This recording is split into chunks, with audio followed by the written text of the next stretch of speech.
안녕하십니까, 신고 인사드립니다. 계속 이렇게 오랜만에 영상을 하게 돼서 죄송합니다. 핑계라면 핑계인데 이 상황이 잘 안 만들어져요.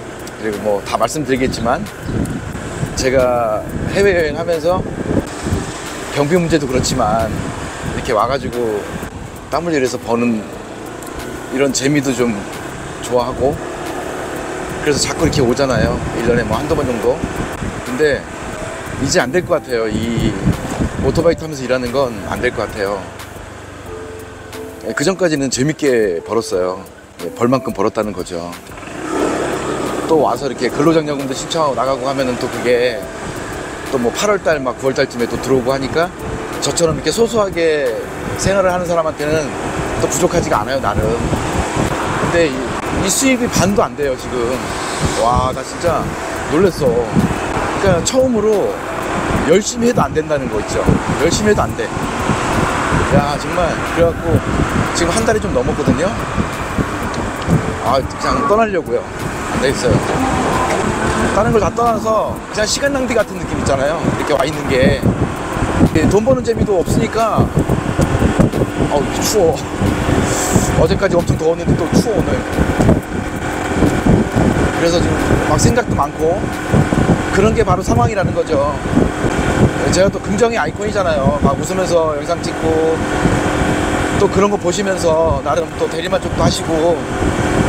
근데 제가 웃는 얼굴을 보여드리기가 어려운 거 있잖아요. 왜? 그게 상황이에요, 제가 말하는. 그래서 아마 조만간에 갈 것 같습니다. 그리고 앙헬레스를 들어갈 건데 다음 주에 영상 찍고 여행하러 가는 게 아니고 제 개인적인 볼일이 있어요. 그 볼일을 보고 이제 그 다음부터 다시 이제 웃는 얼굴로 시작하려고 합니다. 그리고 또 제가 태국에서 한국 입국하기 전에 또 앙헬레스에서 또 사건이 있었잖아요. 정말 진짜 저도 충격받았어요. 진짜로. 다른 거 다 떠나서 백주 대낮 도로라는 거, 거기에 너무 충격받아가지고 할 말이 없는 거예요, 진짜. 이 몇몇 구독자분들은 왜 이 사건에 대해서 아무 말 없냐라고 이렇게 말씀하세요. 당연히 이런 민감한 사건이 있으면 또 영상 올릴만 하다 생각하셨겠죠. 근데 제가 느끼는 건 여러분들이 생각하시는 것처럼 선거 때문에 치안 부재도 있었고, 제가 볼 땐 정권 교체로 인해서 더 그런 것 같아요. 지금 마르코스 봉봉이 대통령이 좀 치안 쪽에는 조금 안일하지 않나, 예전 대통령보다. 이런 것도 영향도 큰 것 같고 점점 팍팍해지고 그래서 또 그러겠죠. 뭐 그건 당연한 얘기고. 어쨌든 제가 마지막 필리핀 떠나기 전에 영상에서 가방을 얘기했잖아요. 가방을. 제가 마지막에 50일 동안 필리핀에 생활하면서 느끼게 그거예요. 얘네들이 노리는 건 가방이야. 이 가방에 땡전 한 푼 없는지 현금 다발이 있는지 모르잖아. 상상하기 나름이잖아요. 이게 얼마나 달콤해 보이겠어요. 그래서 이걸 매면 안 되겠다고 제가 말씀을 드린 거고, 저도 다음부터는 앙헬레스 가서 가방을 안 갖고 다니는 걸 실천한다고 제가 말씀드렸죠. 이거는 꼭 해야 될 것 같아. 아니면 뭐 전대 같은 거. 정말 좋은 건 쓸 만큼만 갖고 다니는 거죠. 핸드폰도 뺏겨도 그냥 그러려니 할 수 있는, 많은 정보 없는. 저도 그럴 거예요. 이제는 꼭 지켰으면 좋겠어요. 저도 그렇고 뭐 여러분들도 자기가 조심해야죠. 뭐 예전부터 근근히 계속 제가 어떻게 살아왔는지 한번 영상으로 다뤄주면 어떨까 이렇게 말씀하시는 분들이 많았어요. 뭐 댓글을 읽어보시는 분들도 많았을 거예요. 그런 글 본 적 있을 거예요, 아마. 어떻게 살아왔는지 알고 싶다, 한번 영상으로 다루면 어떻겠냐, 뭐 이런 말씀하시는 분들이 꽤 많았어요, 생각보다. 예, 오늘 뭐 제가 뭐 밝고 막 기분 좋고 막 이런 날은 아니지만 그래도 길게는 못하고 일하면서 조금씩 말씀을 드려볼게요. 아무리 일 없어도 일은 해야 되니까 일단 픽업 좀 하고 올게요. 무거운 짐이 걸렸어. 저기 앞에 사장님이 서 있어요. 부담스럽게.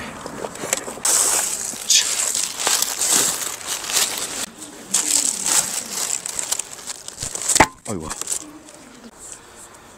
밧줄이 머리를 땅 때렸어. 헬멧 아니었으면 아팠겠다.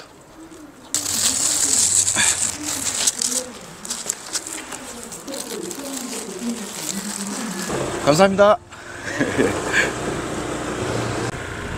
그래도 갈 날 지금 3일 남았는데 할 때까지는 해야죠.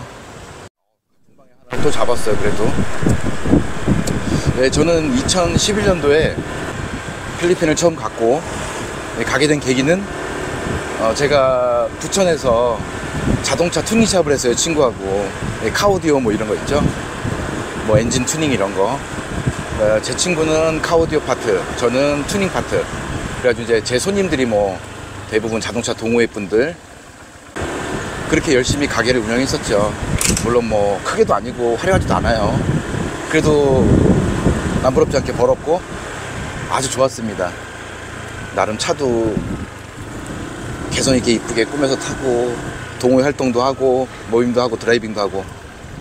근데 이제 제가 어느 날 구한아사가 왔어요. 이 얼굴 절반 마비되는 거 있잖아요. 미각도 한쪽으로만 느껴지고, 그러니까 입 돌아갔다 그러죠. 그게 와가지고 한 3, 4개월을 고생을 했어요. 막 침도 맞고 이러면서. 근데 이제 저희 가게에 오는 동생 한 명이 이제 아버지가 까비떼에서 사업을 하시는 분이었고, 이제 까비떼 아버지한테 놀러 갔다가 어떻게 카페를 이렇게 가입을 해서 보다가, 그 당시 땐 밴드가 아니라 카페였잖아요. 네이버.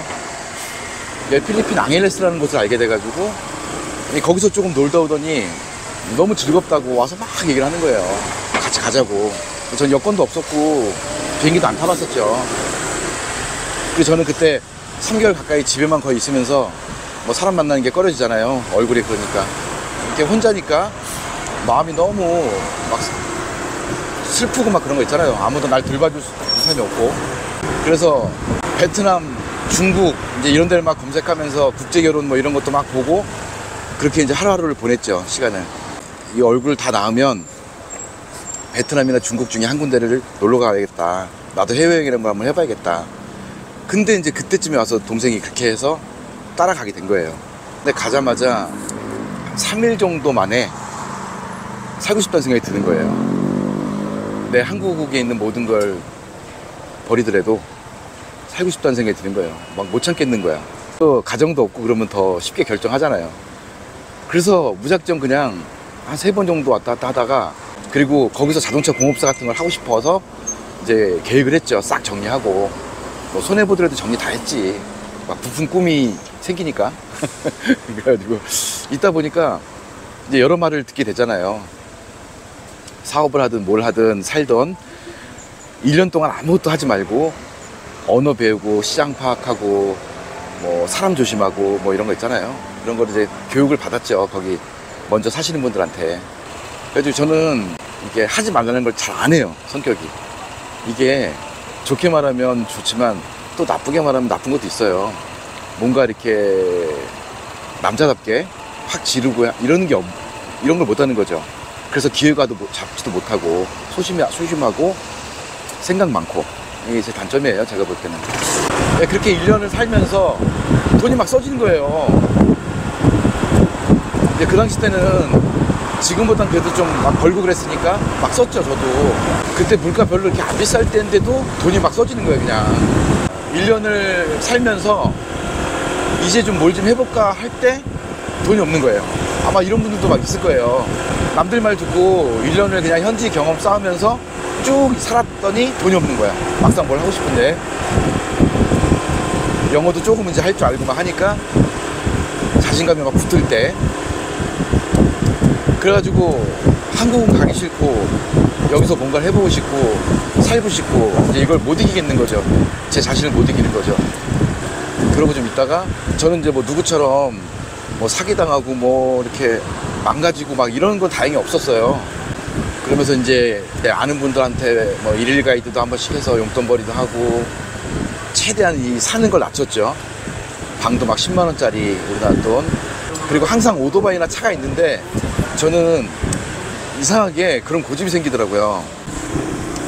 아무리 내 삶이 팍팍해도 그걸 팔기 싫은 거야. 그걸 팔 바에 그냥 들어가자, 한국으로.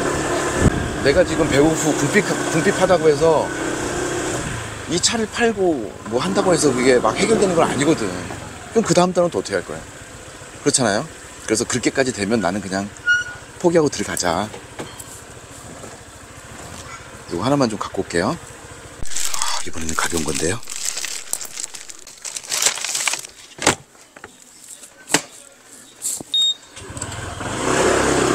그래서 그렇게 살다가 정말 갈수록 더 궁핍해지더라고요. 그래가지고 그냥 그 다리 밑에 현지인들 사는 데 있잖아요. 그런 데서 한국 사람 안 만나고 1년을 그냥 사는 거예요. 1년을. 그때 이제 현지인들하고 막 어울리면서 공부도 좀 하면서 언어도 막 배우고, 아마 그때가 아마 최고 제가 힘들었을 때일 거예요. 그러니까 한국 사람들 만날 수가 없는 거예요. 이 씀씀이 때문에. 아니 2번 사주면 1번은 사줘야 될 거 아니야. 그러니까 이 사람들이 와서 한 끼 먹는 돈이 제 열흘치 쌀값이야. 그러니까 이 만날 수가 없는 거예요. 지금 생각해도 한심하기도 하죠. 왜 그렇게까지 거기 살았을까? 한국 사람들 만나는 걸 기피하게 되더라고요. 그 후에 핸드폰, 중고 핸드폰을 이렇게 하나하나씩 팔다 보니까 이게 괜찮은 거예요. 그리고 그 당시 또 중고 핸드폰 사업이 괜찮았거든요. 그 당시 때 뭐 한국에서 뭐 5만원짜리가 막 20만원 30만원 그랬어요. 진짜로. 근데 자본이 있는 사람들이 이렇게 있고 저는 없잖아요. 자본이. 그래서 제가 생각을 한 게 제 인맥을 이용하자. 그래서 이제 중고 핸드폰을 어떤 식으로 파냐면 가방에다가 10개 20개씩을 놓고 돌아다니는 거예요. 그걸 팔러. 보통 한국인들이 하는 핸드폰 사업은 전부 다 한국 사람들이 손님이에요. 거의. 근데 저는 90% 이상이 그냥 현지인 상대로 한 거예요. 그거를. 근데 이 친구들이 돈이 없잖아. 이렇게 살면서 파악을 한 게 분할하는 거 있죠. 할부로 돈을 내는 거. 이거에 굉장히 익숙해져 있어요. 얘 문화 자체가 그래. 아마 제가 볼 때 태국도로 다 그럴 거예요. 이제 뭐 빌리다 외상 뭐 이런 걸 우땅이라고 하잖아요. 그래서 이제 그걸 달달이 갚는 거, 일주일마다 갚는 거, 요걸 잘해요. 제가 그걸 파악을 한 거야.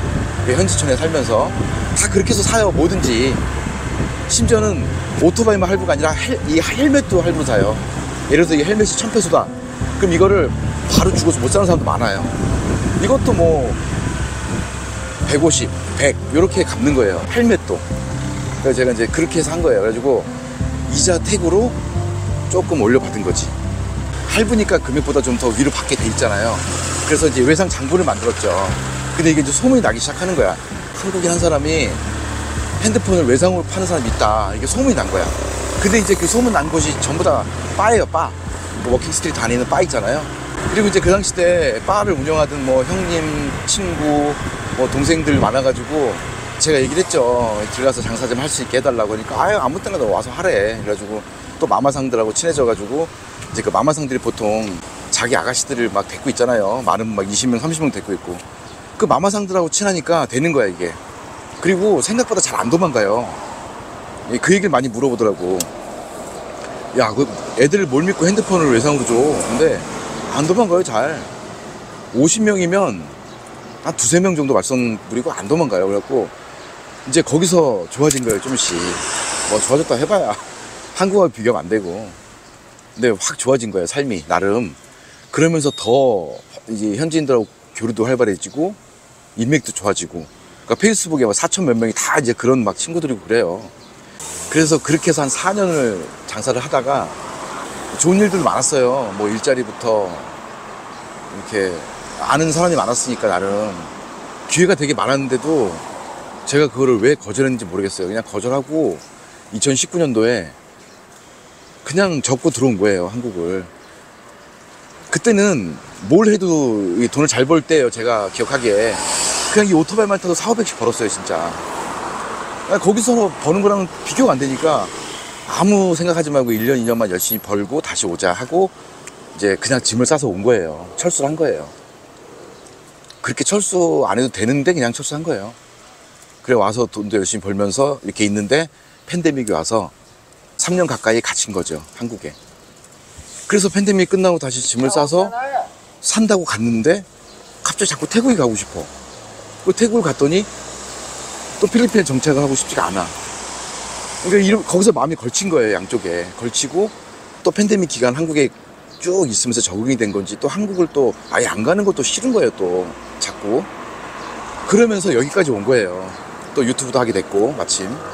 유튜브도 마찬가지예요.